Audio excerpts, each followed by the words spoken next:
project that he wants to work on. So I started researching, what other kind of companies he has, what other things he's involved with. And I found his apparel brand. So prior to the meeting, I was like, I'm going to go in there and actually make a complete game plan and blueprint of what I would do with his apparel brand, because I'm going to bet that that's what he's going to ask me about. Sure enough, I go meet up with him at his warehouse. And from there, he's like, hey, man, so I have this apparel brand that I want to grow. What would you do with it? And me, I was like, this is crazy, because I kind of had this insight, or like, again, the universe tapping me on my shoulder going, hey, definitely research this, man. Like, get into it. So I kind of spilled it out. We had about 3 meetings. And then from there, he's like, all right, man. He's like, you sound like you know what you're talking about. I'm going to bring you on. How I work is I bring everybody on for a 90-day trial period. If you do good, we'll kind of discuss, advanced pay range, everything like that. I'm like, cool, sounds good. So I started working with Sean. At that point, I think the Lions Not Sheep Apparel had done from January to May of 2020, they'd done about $20,000 in sales. In my first 90 days, we did just under $1 million worth of sales in apparel. So we were really, really, really cranking. And kind of fast forward to that point, he's like, yeah, man, like, want to bring you on, want you to sit on my side of the table. So we got a deal together, and we started blowing things up. He brought me into the conference room and he wrote $1 million a month on the board. He's like, I don't know how we're going to do this, but by the end of this year, I want to do $1 million in 6 months. And long story short, literally 6 months after I started, we had our very, very, very first $1 million month. And fast forward to about 18 months later, working together, we've literally grown the company from practically zero all the way up to where I think today we're at $11.8 million in sales. So it's been a very fun journey. It's been very cool. But again, I had to put a lot of trust into kind of the universe and messages that is sending to me, to take these leaps, to make these decisions, to build these connections. And it wasn't for like, if I didn't say yes again to those like opportunities, or, take that scary jump, I definitely wouldn't be where I am today. I'm sure I'd be, doing well for myself, but like this life that I'm living right now is literally like practically a dream come true. Like every single day, wake up more excited every single day than I was the last day to build this empire with Sean. And it's just been, it's been a great journey, man. So yeah, a little bit of a backstory on me. Alex, I can hear the excitement in your voice, and there's so many things we're talking about in your story, and I'm going to touch on a couple things because I think they're really important for our listeners. The first thing you talked about was having a job where you got a 25-cent raise, and you quickly did the math and said, this doesn't work for me. There's so many people stuck in that rut of making that, okay, I'm going to get a quarter raise, and then they complain about it, but then, they get the next quarter raise, like, oh, I'm going to stick around a little bit longer. Yep. How hard was it for you to shift that mentality? It sounds like you were determined to move on, but, there's security in having that job, even if it's 25 cents at a time, and you were young. Yeah. How hard was it for you just to shift gears at that point? At that point, it really wasn't too hard. And I think it was because like where I was at in life, you know what I mean? I was still living with my parents. I had my car, but the car payment is only $150 a month. And like insurance is 50. So I literally had like $200 in bills a month, you know what I mean? Making $7.25 an hour. So at that point, it was kind of like, well, even if I quit, like I can figure out a way to make $200 a month. Like, you know what I mean? Anywhere else, this isn't too hard, but all my life, like I've been very, very driven by cars and whatnot. So when I started looking at like, oh, what would it cost to own this car or that car or whatever? Again, I started doing the math and I'm like, working at a bakery is not going to get me there. Yeah. And I started like calculating, I'm like, even if I worked my way all the way up to the ladder and was the owner of the company, I started like, I was able to kind of see like the sales and what, kind of revenue the business is making. I had no idea what like cost of goods were, labor was, anything like that. But I'm still looking at that number going, even if I was like the owner of this company, I wouldn't be making what I want to make to be able to live the life that I want to live. So that in itself was like a big enough motivator for me to make that change, because I knew that no matter how much I grew within that platform or that company, I would not be able to set myself up to where I wanted to be. So ultimately, it kind of gets to that point where I think they say change comes when, the fear of failure is like less than the fear of change, or what it may be. Yeah. Or something along those lines. My brain may have twisted that up, but that's where it's at a point where I'm like, you know what, like this just isn't the platform for me. I want something bigger. And so I just kind of had to trust my gut and jump off the cliff on that one. You said it a few times, you just did the math. You did the math. I think that's where people fall short, is they don't do the math. They aspire for different things, but yet they remain stuck in a corner without doing the math. And this, by the way, if you're listening, this isn't just for younger adults or youth, in a high school job. This goes for adults that are thinking about retirement. I know Hmm. so many adults that are just grinding, missing their kids growing up and doing all these things because they think, oh, I got to make millions of dollars so I can retire. Well, if they just did the math on their lifestyle, maybe they don't need that much, and maybe they're giving up precious time to watch their kids grow up. So I love you talking about doing the math. There's a parallel in your life that's very similar to mine. You reached a point in that cubicle. It's funny you said looking at that cloth material. I've been there before, and you're staring at it going, I don't want to be here anymore. And I made it a point to cut you off and ask you, you were making good money, and you said you were, and the number was good, right? What I believe you realized at the time is this wasn't the life you wanted to lead, no matter Hmm. how much money you were making, and you made a shift. Do you remember Yep. what age you were at that point? I don't remember you saying. That was, what would that have been? That would have been 2016. So that was about 22 years old, Yeah, 22. yeah. That's a very mature decision. And at 26, I was making 160 a year in a place. It was a wonderful job, but I wasn't doing what I wanted to do, right? And I walked. And my family's like, "Why did you walk?" Hmm. What was the response of your friends and your family when you decided that's not what you want to do and you pivoted? Dude, every single person I talked to thought I was crazy. They're like, look, man, you're making, like, I was making way more than any single one of my friends, like by a landslide, especially at, 22, 23 years old. My parents were like, hey, look, you have security, you can go in every day, you get a minimum in case you don't hit like your, commission or whatnot. But it was just like everybody thought I was crazy, except I was the only one who didn't think I was crazy. And Yeah, again, I had to bet on myself again at that point, and I knew that this wasn't the first time that I had to jump off the cliff. And the last time I did, when I quit the job at the bakery, I was able to make something happen. So I kind of just had that mindset of like, hey, look, even if I jump off the cliff, I don't know what's going to happen, but I know that A, I'll figure it out. And B, I'm going to be a lot happier doing whatever, adventure comes next in my life than what I'm doing here today. Because my definition of literally living in hell is like doing something that you hate every single day. There's a big difference between getting tired at what you're doing and burning out at what you're doing.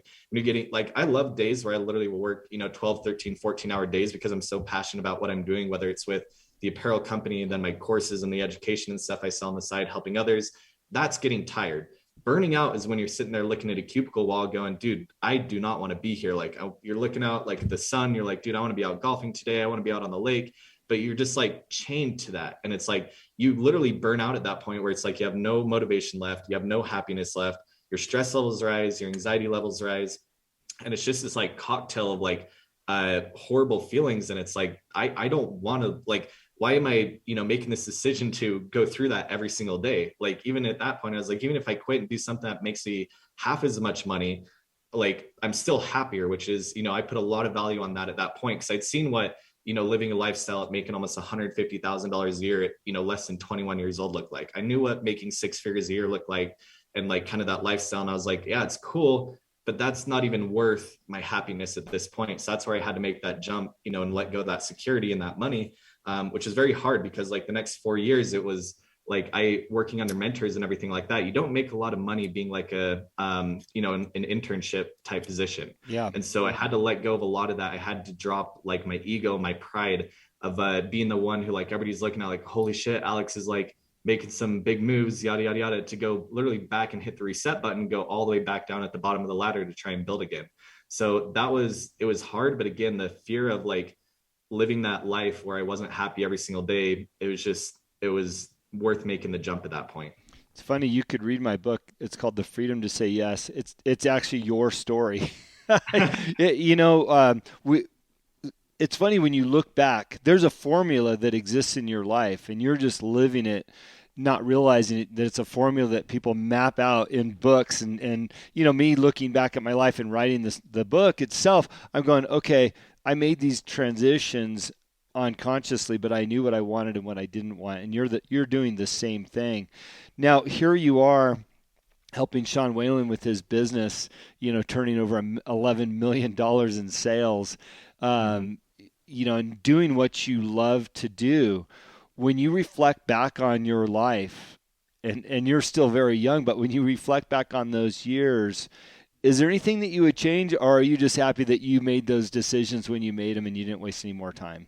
Yeah, honestly, like there's not a single thing that I would have changed. Like, I've thought about that a lot. I'm like, oh, I wish I would have gotten e-commerce industry a little bit sooner, because there's like a lot of opportunity to make a lot of money very quickly when it was still the Wild West, before a lot of things got regulated and kind of a little bit harder to make money in that industry. But that's the only kind of thing that my mind goes back to. But I'm like, hey, if I didn't start when I did and the universe didn't kind of align me with where it did, I don't think the paths would have crossed with me and Sean at this point, which led me to, again, this opportunity where it's just, every single day, it's almost like a drug. It's like, I love, the adrenaline rush of creating something so big with someone else who's just as passionate as I am about building big shit. So, and honestly too, like, I know there's a lot of people probably look back on their life and they're like, hey, I wish I would have done this, differently, or this differently, even if it was like something good, something bad. But to me, it's like there's lessons in all of it, and they teach you certain things. So it's like every single day you have a path in life, and you can choose road A, B, C, D. There's multiple decisions that come up every day. And it's kind of like you need to take these certain paths to get you to this other path that's not going to be available, if you wouldn't have made those decisions, those mistakes, or those good fortunes earlier on. So I wouldn't trade anything I've done literally in the world, to be honest with you. I love it. Hey, I'm going to only ask one Sean question, then I want to transition into your new, your business that you're doing Yeah. in marketing. What is it like to work for Sean Whalen? And I ask that because I know him from, I don't work for him, but I know him from the outside. We share off-road racing in common, and actually his book, Get Shit Done, I send that to all my clients. Any new client I have, I send that book to them. I said, if this book doesn't resonate with you, then we're not a fit, basically. Yep. And I say that while I'm asking you this question because I realize the level of positive intensity you must go through on a daily basis with him, and Yep. who he is, and his lack of allowing any bullshit to happen. Yep. How does that feel to you, and what is it like? Yeah, no, working with someone like Sean is literally like, it's probably one of the most incredible experiences that I've ever had in my entire life, just flat out. Not only like when I started interviewing with him, the first thing that we kind of talked about, he's like, look, man, I'm a horrible manager. I'm a great leader though. So like, if you're looking to be on this job and be micromanaged, like this isn't the place for you. Yeah. So every single person that he's brought on, which is very, very, very smart of him. A lot of people in like a management leadership position, owner of the company or whatever, they kind of want to micromanage everything in the company because it's their baby. His ideology is completely like backwards on that, where he's like, I'm going to hire you because I know you're good at what you do. I'm going to trust you to do what you need to do. And I'm going to give you all the creative space and all the freedom that you need to do what you're the best at, because I know that's what you're good at. He's like, I don't want to manage you. I don't want to have to like check in with everything. Like, you get free reign, go do what you're the best at. And that's with every single employee that's at our company. So I think like one of the best things about working for him is allowing myself to use my skill set, my knowledge in an unrestricted way where I can literally do anything that I want, because he knows that the things that are kind of going on in my brain are going to be what builds a company. Mm-hmm. Again, he puts a lot of trust in people to do what they're good at. And that's really cool working for him. Other than that, like, I'd love to say that Sean's in the office every single day, like meeting with employees and being that typical manager, but it's actually like the exact opposite. He'll kind of come in the office, maybe like 1 hour a week, 2 hours a week. He actually has his office in a different building than we do. And every time we have a meeting, we'll go over there, we'll talk with him, kind of chop it up, get everything done. But he'll literally admit himself. He's like, yo, if I come in the warehouse, I'll literally fuck things up. So I try and stay out of there as much as possible, because I just want you guys to kind of do your thing. I want you to, again, do what you're good at. So it's really cool having that like space and separation of him providing the vision and then us integrating everything into the company and helping it grow. On top of that too, like all the other opportunities that come with working with him and meeting with him, he wants everybody around him to win and win big. And so like I've been in his coaching group for about 4 years now. I've attended pretty much every single event that he puts on. I get to be a part of his monthly flying events for all of his students.